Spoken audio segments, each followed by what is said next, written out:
우리가 육신적으로 앞을 보지 못하는 맹인들을 볼 때에 참 안타까운 생각을 가지게 됩니다.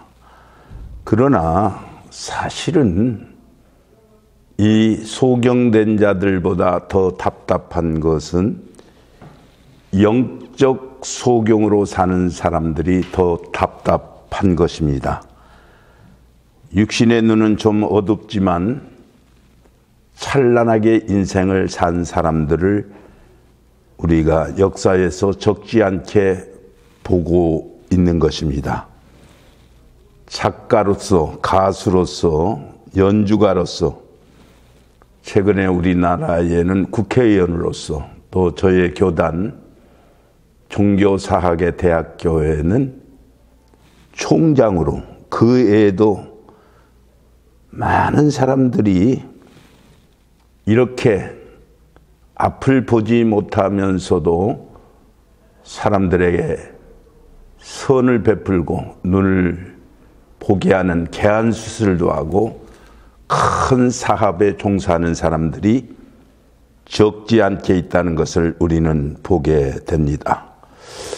우리 신앙인들에게 있어서도 영적 소경으로 살지 않고 정말 실적이 있는, 그야말로 영적 신분을 격상시켜서 사는 그런 인생을 살아야 되는 것입니다. 예수 믿는다는 것이 고작 선행이나 구제하는 것으로 착각하는 경우가 많아요.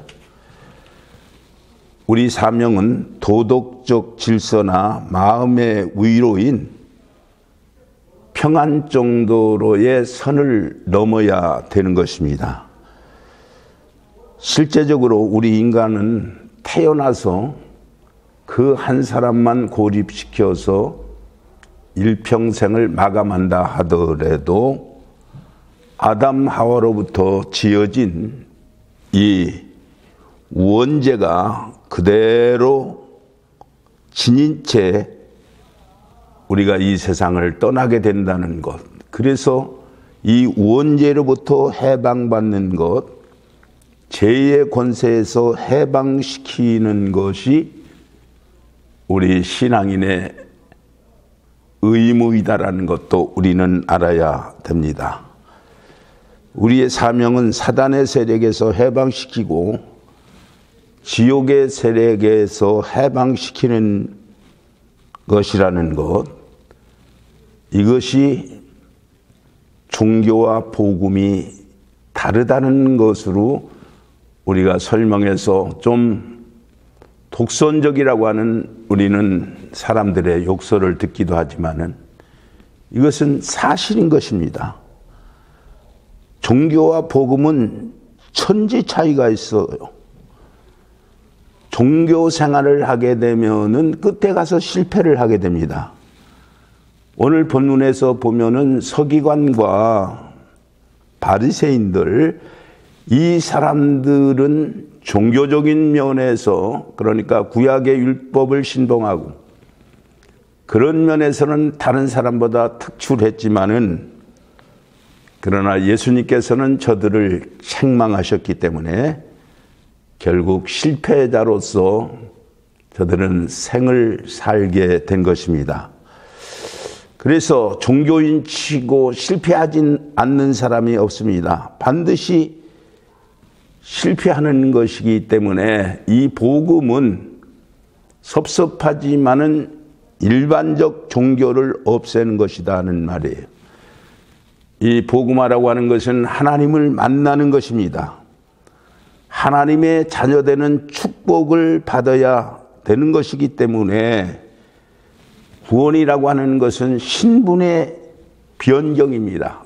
요한복음 1장 12절 영접하는 자 그 이름을 믿는 자는 하나님의 자녀가 되는 권세를 주셨으니 사망에서 생명으로 옮겨졌느니라. 그렇게 말씀하고 있습니다. 이 말이 쉬운 말처럼 보이지만은 현장에서는 쉬운 것이 아니다 하는 말이에요. 앞서 말씀을 드렸습니다마는 오늘 우리는 예수 믿는 사람들을 향해서 박애주의 운동으로 우리 신앙을 선행의 한 부분으로 이렇게만 생각한다는 말입니다. 박애주의는 복음을 받으면 우리 양심 안에 그냥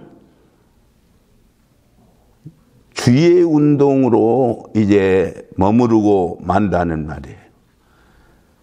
그래서 선행 운동으로 변질시키는 그런 박애주의로서의 종교가 끝이 나서는 안 된다는 말입니다. 우리가 누구를 향해서 구제할 때 교인들 속에 사랑도 않고서 그냥 구제로만 끝을 내는 경우도 있어요. 그러나 그것이 복음에 반대되게 되면은 구제도 그쳐야 되는 거예요. 그러니까 먼저 생명이 앞서야 된다 하는 말입니다. 여러분들이 가지고 있는 그 기능을 활용해서 복음을 전해야지 이런 것들이 복음보다 앞서서는 안 되는 거예요. 우리는 어떤 요인을 찾아내는데 기능이 필요하다고 한다면 그것을 활용할 뿐이에요. 내가 복음을 증거하는 데에 의술도 필요하고 어떤 예술도 필요하지만은 여러 가지 은사를 활용할 뿐이지 그 자체가 목적이 되어서는 안 된다는 말입니다. 은사를 복음보다 강조해서도 안 된다는 거 우리는 잘 알아야 되는 것입니다. 아무런 힘이 없는 사람, 지금 몸에 마비가 와서 허적거리는데 거기에 다른 얘기를 해서 무슨 효력이 있겠느냐는 말입니다. 질서가 필요하다, 윤리가 필요하다, 이런 것 말해봤자 그 사람에게 들려지지 않는 거예요.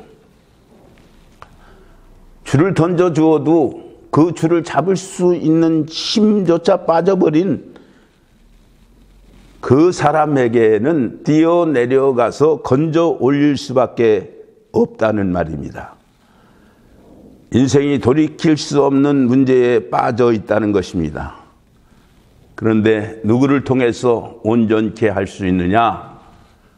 온전하신 예수, 온전하신 신이시며 온전하신 사람으로 이 땅에 내려오신 예수 그리스도 그분에게 의뢰를 해야 된다는 말입니다.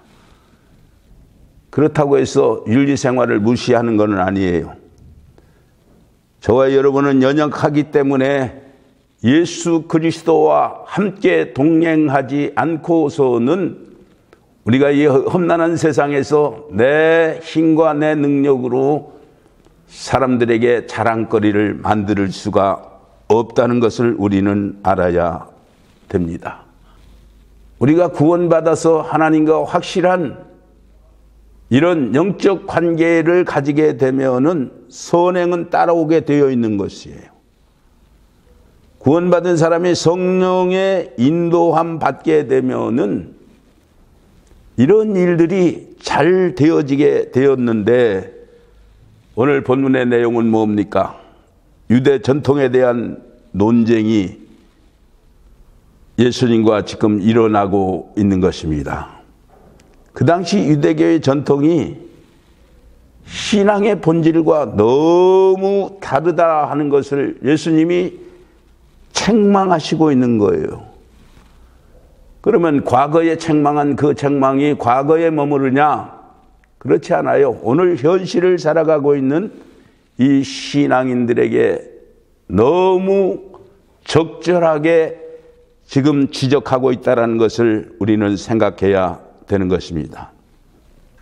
1절에서 보면 뭐라고 말을 했습니까? 그때 바리새인과 서기관들이 예루살렘으로부터 예수께 나와 이르되 당신의 제자들이 어찌하여 장로들의 전통을 범하나이까? 지금 서기관과 바리새인의 유대적인 전통에 우선시함이 신앙에 적절치 않다, 이렇게 말씀하시게 된 것입니다. 그때 바리새인과 서기관들이 예루살렘으로부터 왔다고 했는데, 이 예루살렘에는 71명으로 구성된 사내들인이라고 하는 이 공예 사람들입니다. 이 사람들이 파송되었어요. 오늘날로 말하면, 우리 대한민국으로 말하면 국회의원 신분 정도의 지위에 있는 사람들입니다.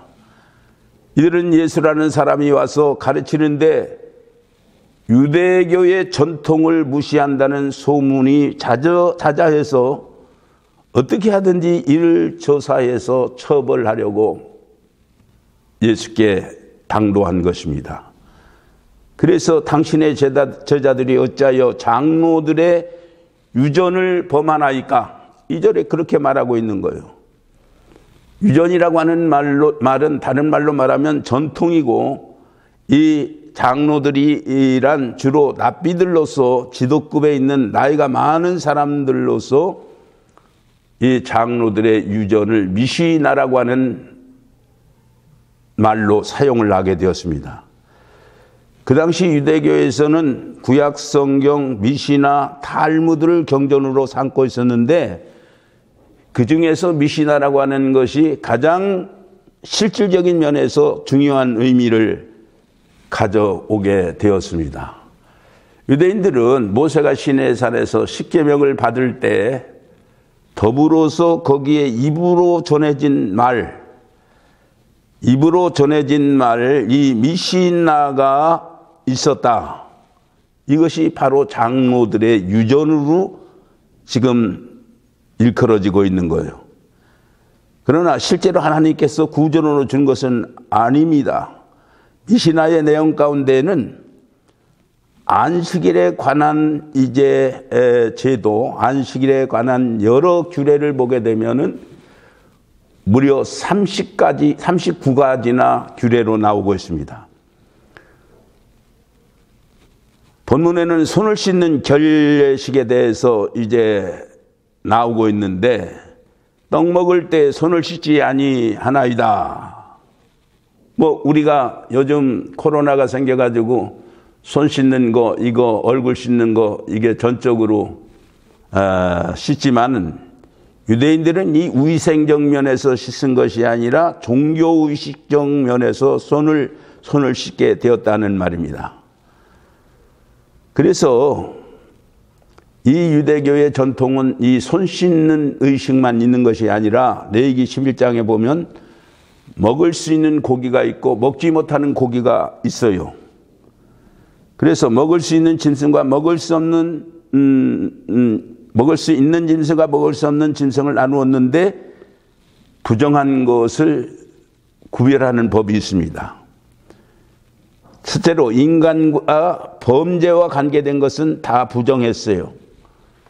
또 위생과 관련된 것이 있습니다. 예를 들어서 우리가 꿈에 몽소를 한다든가 설정을 했을 경우 부정하다고 해서 반드시 목욕을 하게 했어요. 예배의 의식에 사용되어 있는 것을 예를 들면 피 같은 것을 먹을 수 없다라고 했어요. 왜냐하면 레위기에 보면 피가 바로 생명이라고 했기 때문에 그러한 것입니다. 그러나 성경에서 얘기하는 이 생명은 피에 있다고 말하는 것은 생명의 존엄성을 말하는 것이고, 죄의 문제가 예수 그리스도께서 십자가의 피 흘리심으로 해결되었기 때문에 생명은 바로 피에 있다 하는 이런 것들을 일깨우는 것이었습니다. 또 언약 백성으로서의 구별된 삶을 살기 위해서는 모든 것을 정하게 살도록 했습니다. 레위기 11장 45절, 나는 너희의 하나님이 되려고 너희를 애굽 땅에서 인도하여 낸 여호와라. 내가 거룩하니 너희도 거룩할지어다. 이렇게 했어요. 여기서 거룩이라고 하는 말은 구별된 백성을 의미하는 것입니다. 우리 하나님은 구별되신 분입니다. 다른 신과 다릅니다. 그러니까 하나님께 속한 성도들도 구별되어서 빛과 소금의 생활을 해야 될 것을 말씀하고 있는 것입니다. 그뿐 아니라 영적으로 정결한 의미를 가진 것들이 있는데, 예를 들어서 시편 51편 7절 이하에 보면 우슬초로 나를 정결케 하소서 내가 정하리이다. 나를 씻기소서 내가 눈보다 희리이다라고 했는데, 제단에다가 피를 뿌릴 때에 손이 부정해지는 것을 막기 위해서 손에 피를 묻혀서 뿌리지 않고 우슬초에 피를 묻혀서 제단에 뿌리게 되었다는 말이에요.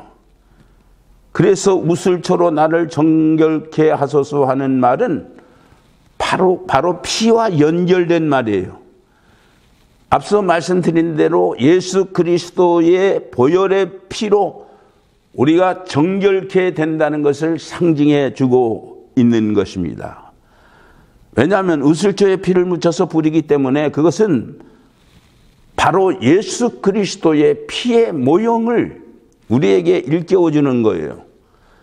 또 유대교 전통 가운데 중요한 것이 고르반법이라는 게 있어요. 제가 한번 말씀드린 바도 있습니다만, 너희는 가로되 사람이 아비에게나 어미에게나 말하기를 내가 드려 유익하게 할 것이 곧 고르반 하나님께 드림이 되었다고 하기만 하면 그만이라 하고, 마가복음 7장 11절인데 이 고르반이라고 하는 말은 아람어로 하나님께 드림이 되었다 하는 그런 뜻입니다. 여러분, 당시 법 가운데 가장 무서운 법이 뭐냐면 부모를 봉양하지 않는 법이었어요. 부모를 거역하거나 해방을 하게 되면은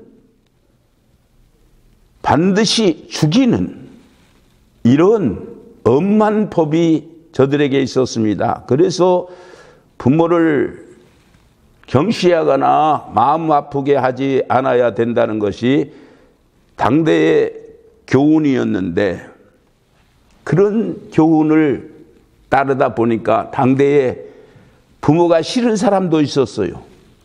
부모가 나이가 많습니다. 재산도 없고 아무런 기댈 것이 없습니다. 그래서 부모 공양하는 데 짐이 되니까 이때 어떤 법을 사용했느냐면 고르반법을 사용했다 하는 말입니다.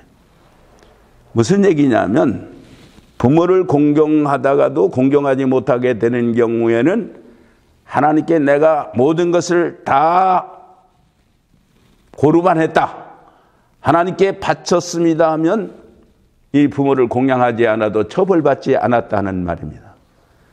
여러분, 어떻게 부모를 공경하지 않는 사람이 하나님께 다 바칠 수 있겠어요? 이건 거짓말입니다. 그러니까 일부 바친 척하고서 액션을 보이고서 부모에게 불효하는 그런 속임수의 인생들이 있었다 하는 말이에요.